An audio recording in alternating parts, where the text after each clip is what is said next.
आता आपण काय बघितलं, थर्मल एक्सपान्शन, टेम्परेचर स्केल वाले त्याच्यावर क्वेश्चन झालेत. आता आपण चाललोय कॅलोरीमेट्री, कोणाकडे चाललोय, कॅलोरीमेट्री.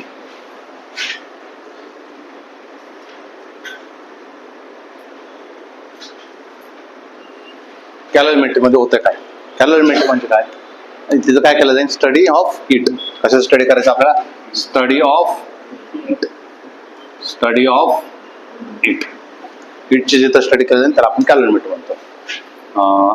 त्याच्यामध्ये principle of calorimetry, principle of calorimetry, principle of calorimetry म्हटलं, amount of heat gain is काय, अमाऊंट ऑफ हीट लॉस. तुम्ही 10th ला शिकले, amount of heat gain is equal काय, अमाऊंट ऑफ हीट लॉस्ट. जेवढं तो गेन करतो तेवढं तो काय करू शकतो, लॉस करू शकतो. म्हणजे एखादा गेन करेल तर दुसरा लॉस करेल. एक 2 रुपये देईल तर दुसऱ्याचे 2 रुपये वाढेल, एखादे 2 रुपये कमी झाले, एखादे 2 रुपये वाढले. तुम्ही 10th ला चॅप्टर होता तुमचा हीट, त्याच्यामध्ये हे क्वेश्चन तुम्ही सॉल्व्ह केले. मला माहिती आहे तुम्ही 99% विद्यार्थ्यांचं याच्यामध्ये काय होतं, कॉलेजवाले शाळावाले आणि क्लासवाले काय म्हणतात, करू नका, आपल्या जवळ भरपूर चॅप्टर आहेत ते चॅप्टर करून. पण मोस्ट ऑफ द केसेस मध्ये या चॅप्टरचे न्यूमेरिकल करून घेत नाही, कॅलोरीमीटरवरचे क्वेश्चन करून घेत नाही. कारण की तो थोडासा छोटासा कन्फ्युजिंग क्रिएट होतो. आहे तसं चॅप्टर सोपा आहे. चल बघा, मग इथं आपल्याला 2 फॉर्म्युले येणार आहे. एक जोड काय, MS डेल्टी, आणि दुसरा असणार तुमचा Q जोड काय, ML. 2 फॉर्म्युले, Q जोड काय MS डेल्टी आणि Q जोड काय ML. Q जोड काय MS डेल्टी कधी यूज करायचा, जेव्हा माझ्याजवळ काय होणार आहे, स्टेट सेम राहील, स्टेट काय राहील, सेम राहील, आणि काय होईल, टेम्परेचर चेंज करेल. स्टेट चेंज राहील, सेम राहील, आणि टेम्परेचर चेंज करेल. स्टेट म्हटल्यानंतर कोणकोणते आपल्याजवळ, सॉलिड आहे, लिक्विड आणि गॅस.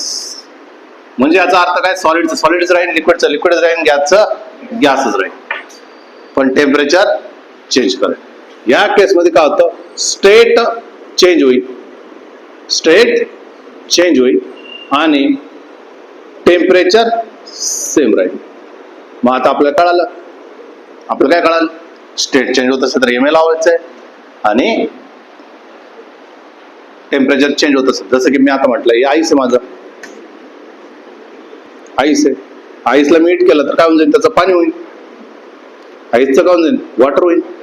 आता हे वॉटरला मी अजून टेम्परेचर दिलं तर त्याचं वॉटर पाणी अजून गरम होईल, वॉटर आहे. आता मला सांगा, जेव्हा तो 0 डिग्री सेल्सिअसला असतो, तो 0 डिग्री सेल्सिअसच पाणी बनवून सर्वात पहिले. जोपर्यंत पूर्ण पाणी होत नाही तोपर्यंत टेम्परेचर चेंज करणार नाही. आणि मी म्हटलं इथं 80 डिग्री सेल्सिअस झालं. आता कळालं आपलं, काय कळालं आपल्याला, एक गोष्ट कळाली, आईसचं काय झालं, वॉटर झालं, आईसचं काय झालं, वॉटर झालं. म्हणजे काय झालं, स्टेट चेंज झालं, टेम्परेचर चेंज झालं का नाही. म्हणजे इज काय करणार, ML. इथं काय झालं, 0 डिग्री सेल्सिअस काय झालं, 80 डिग्री सेल्सिअस, वॉटरच राहिलं. म्हणजे काय, आता याच्या पुढे काय डाऊट राहील, मला कोणता कधी यूज करायचा, मला डाऊट आहे, मला कोणता यूज करायचं कळालं. मग इथं एक येतं L म्हणजे असतं लॅटेंट हीट. काय असतं, लॅटेंट हीट.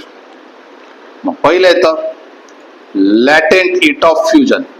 पहिल्यांदा लॅटेंट हीट काय असतं ते म्हणलं, लॅटेंट हीट म्हणजे amount of heat required to change its state. त्याचे स्टेट चेंज करण्यासाठी किती एनर्जी लागते, amount of heat required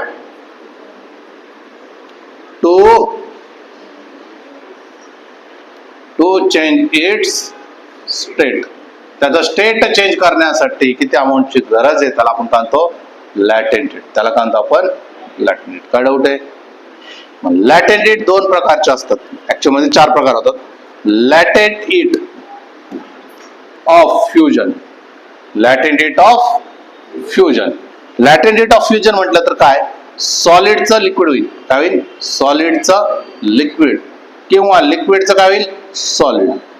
सॉलिडचं liquid होण्यासाठी किंवा लिक्विडचं सॉलिड होण्यासाठी किती हीटची गरज आहे त्याला आपण म्हणतो लॅटेंट हीट ऑफ फ्युजन. तर मी म्हटलं लॅटेंट हीट ऑफ फ्युजन, पण आपण याच्यामध्ये जे पण चर्चा करतो आईस वॉटर आणि वॉटरचं वेपर असं विचार करणार. मग लॅटेंट हीट ऑफ फ्युजन म्हटलं तर असतं त्याचं 80 कॅलरी पर ग्रॅम. काय असतं? 80 कॅलरी पर ग्रॅम. एक गोष्ट लक्षात ठेवायची, एक गोष्ट तुमच्या डोक्यात राहिली पाहिजे. एक कॅलरी म्हणजे 4.2 जूल. एक कॅलरी म्हणजे किती? 4.2 जूल. एक कॅलरी म्हणजे किती? 4.2 जूल. मी म्हटलं तर क्यू झेड काय ml, मग एल काढायचं असेल तर काय होईल? Q by M. क्यू म्हणजे काय? एनर्जी. एनर्जी मेजर केलं जाते कॅलरी मध्ये, आणि एम म्हणजे काय? मास. मास कशामध्ये मेजर केलं? ग्रॅम मध्ये. मग इथं काय झालं? 80 कॅलरी पर ग्रॅम. पण याला जर मी 4.2 ने मल्टिप्लाय केलं तर काय होऊन जाईल? जूल मध्ये जाईल. 4.2 ने जर मल्टिप्लाय केलं तर उत्तर येतं 336, आणि युनिट काय झालं? जूल पर ग्राम झालं. मग ग्रॅम आहे आपल्याला पाहिजे किलोग्रॅम, म्हणून आपण काय करूया, या 336 ला जूल आहे आणि किलोग्रॅमला मी किलोग्रॅम लिहायचंय, म्हणजे -3 किलोग्रॅम. हा -3 वरती गेला काय होऊन जाईल? +3 होऊन जाईल, आणि आपल्याला असं भेटेल 3.36 × 10⁵ जूल पर किलोग्राम. काय भेटेल मला? Joule per kilogram. हे काय झालं तुमचं? Latent heat of fusion. हे काय झालं? Latent heat of fusion. Similarly latent heat of vaporisation. Latent heat of vaporisation. Latent heat of vaporisation म्हटलं तर काय?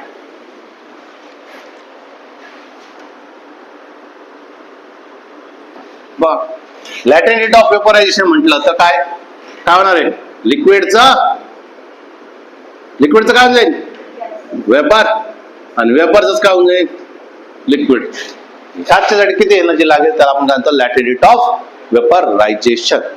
तर लॅटेंट हीट ऑफ वेपरायझेशन म्हटलं तर त्याची व्हॅल्यू असते 540. किती?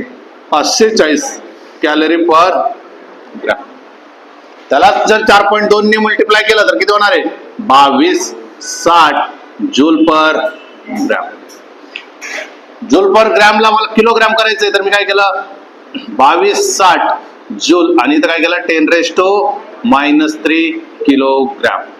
-3 वरती गेला काय झाला? +3 झाला. -3 गेला वरती गेला, +3 झाला.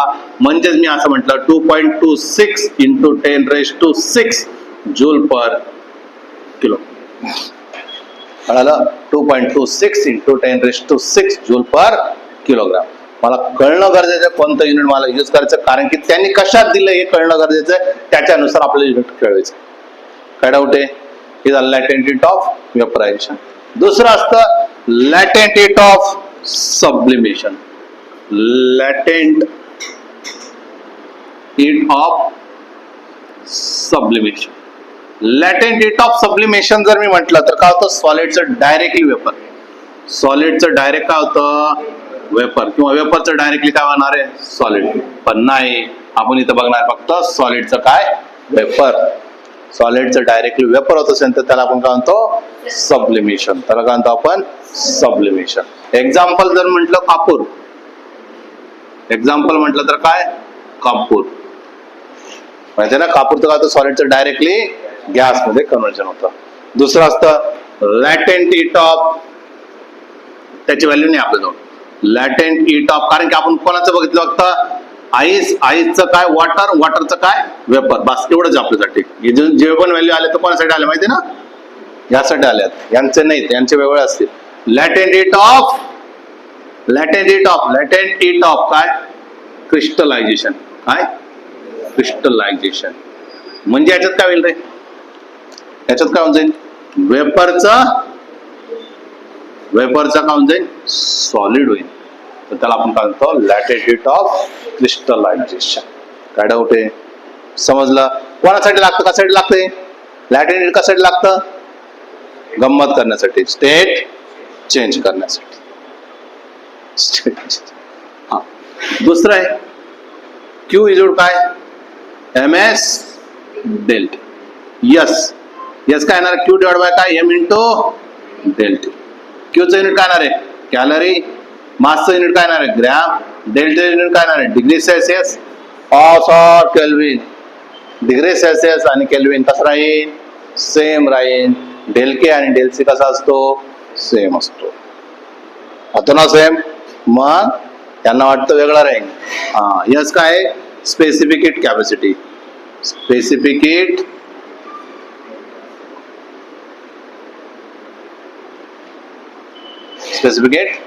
कॅपॅसिटी. Specific heat capacity. जायचं पुढे आपण. मग आता बघूया स्पेसिफिक हीट कॅपॅसिटी आहे काय. Specific heat capacity. Specific heat capacity म्हणजे काय. असं हीट मला गरज आहे की माझा टेम्परेचर 1 डिग्री सेल्सिअसने वाढलं पाहिजे. 1 डिग्री सेल्सिअसने वाढलं पाहिजे. त्याला आपण काय म्हणणार स्पेसिफिक हीट कॅपॅसिटी. मग बघा amount of heat required to raise the temperature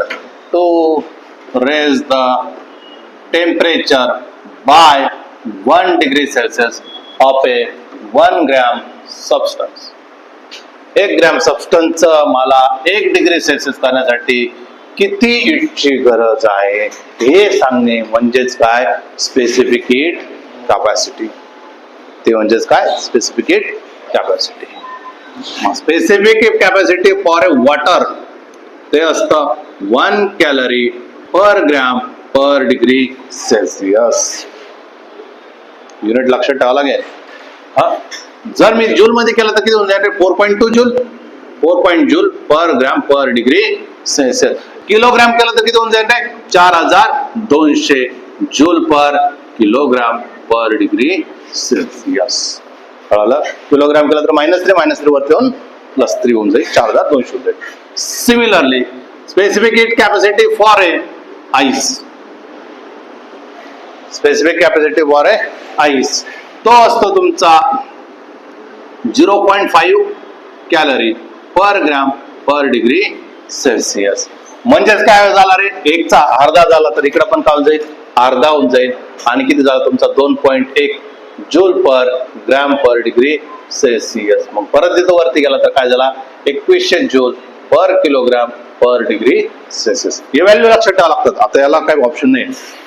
नंतर मी म्हटलं specific heat capacity of vapour. Specific heat capacity for a vapour तो घेतो आपण 0.55. किती घेतो आपण 0.55 कॅलरी पर ग्रॅम पर डिग्री सेल्सिअस.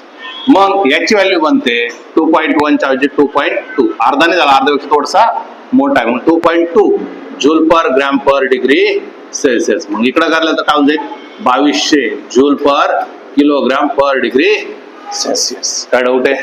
अजून दुसरा स्पेसिफिक हीट कॅपॅसिटी आपल्याला लागतं. Specific heat capacity for a copper तो असतो तुमचा 0.1 कॅलरी पर ग्रॅम पर डिग्री सेल्सिअस. मग इकडे किती होणार आहे 0.42 joule per gram per degree Celsius. आणि इथं गेलं तर किती होऊन जाईल 420 जूल पर किलोग्राम पर डिग्री सेल्सिअस. कळालं.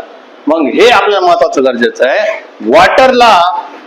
वॉटरचं 1 डिग्री सेल्सिअस चेंज करण्यासाठी किती जूल लागतं रे. 1 किलोग्राम सबस्टन्स येतं किती जूल लागतं 4200 जूल लागतं. 1 डिग्री सेल्सिअस मला इन्क्रीमेंट करण्यासाठी 1 किलोग्राम घेतलं आणि त्याला 420 जूल लागलं. कोणाला जास्त वेळ लागेल. कोणाची हीट कॅपॅसिटी जास्त आहे. चेंज कोण करणार नाही लवकर 1 डिग्री सेल्सिअस कोण लवकर चेंज करणार नाही पाणी का कॉपर. हे काय हे तर कळलं पाहिजे. 4200 म्हणजेच काय पाणी आहे आणि काय कॉपर. स्पेसिफिक हीट कॅपॅसिटी म्हणजे काय कळालं तुम्हाला. स्पेसिफिक हीट कॅपॅसिटी म्हणजे काय 1 डिग्री सेल्सिअस वाढवण्यासाठी किती गरज आहे 4200 जूलची गरज आहे. 420 ची गरज आहे. जास्त कोणाला गरज आहे वॉटरला. म्हणजे वॉटर लवकर काय चेंज करणार नाही. म्हणजे त्याची स्पेसिफिक हीट कॅपॅसिटी कशी झाली जास्त झाली. स्पेसिफिक हीट कॅपॅसिटी कशी झाली यस कसा झाला तुमचा जास्त झाला आणि यस कसा झाला तुमचा कमी झाला, एस जास्त झाला म्हणजे बॅड कंडक्टर, कारण की तो स्वतःतून वेट वाहू. आणि हा काय गुड कंडक्टर. कोणासाठी? कोणासाठी? हीटसाठी. लॉजिक कळालं. स्पेसिफिक कॅपॅसिटी नेमके भानगड काय होती? 1 डिग्री सेल्सिअस वाढवण्यासाठी मग 4,200 द्यावं लागेल, आणि तेच कॉपरला फक्त 420 ची गरज आहे, लवकर होऊन जाईल. मग वॉटर कसं आहे? बॅड कंडक्टर ऑफ हीट आहे.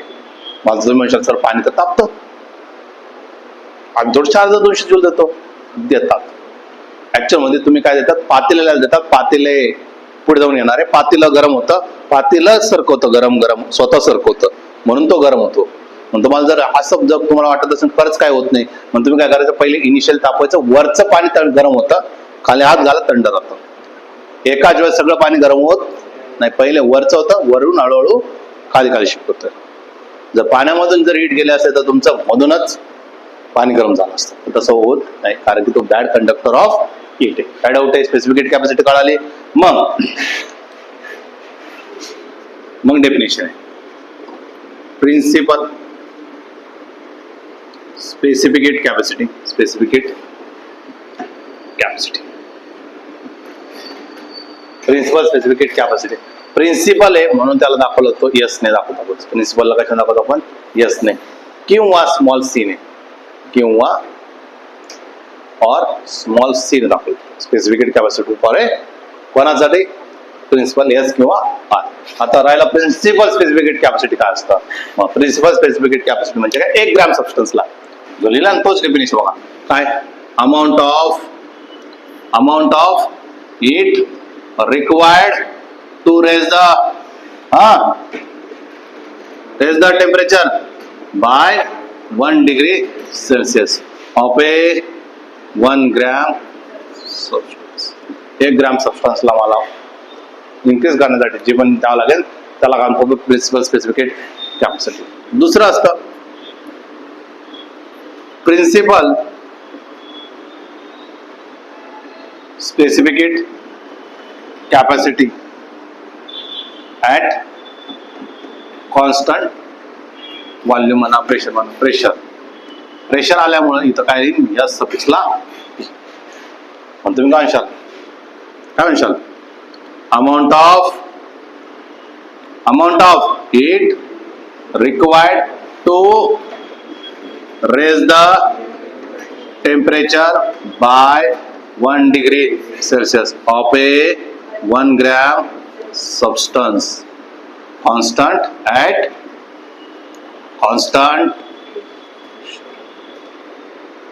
कळालं? दुसरं काय? Principal specific heat capacity at constant volume. म्हणजेच काय? एस इंटू सफिक्सला काय लागेल? व्ही. तुम्ही काय म्हणशाल? Amount of heat required to raise the temperature by 1 degree Celsius of a 1 gram substance at constant volume. Doubt आहे? पुढे जाऊन लागणार आहे. पुढचं एक राहील त्याला म्हणतो आपण मोलार. काय म्हणतो आपण? Molar specific heat capacity. Molar specific heat capacity तो कॅपिटल सी ने दाखवला जाईल. तो कशा दाखवला जाईल? कॅपिटल सी ने दाखवला जाईल. आता फक्त बदल काय होणार ते तुम्हाला होमवर्कला आहे. तिन्ही डेफिनेशन असणार. प्रिन्सिपलच्या ऐवजी काय लिहिलं? Molar specific heat at constant volume. Molar specific heat at capacity at constant pressure म्हणजे सीपी अँड सीव्ही. फक्त 1 ग्राम सबस्टन्सच्या ऐवजी काय लिहायचं? 1 मोल. 1 ग्राम सबस्टन्सच्या जागी काय लिहायचं तुम्हाला? 1 मोल. 1 मोल सबस्टन्स 1 डिग्री सेल्सिअस वाढवण्यासाठी. कळालं? होऊन जाईल. आरशा तू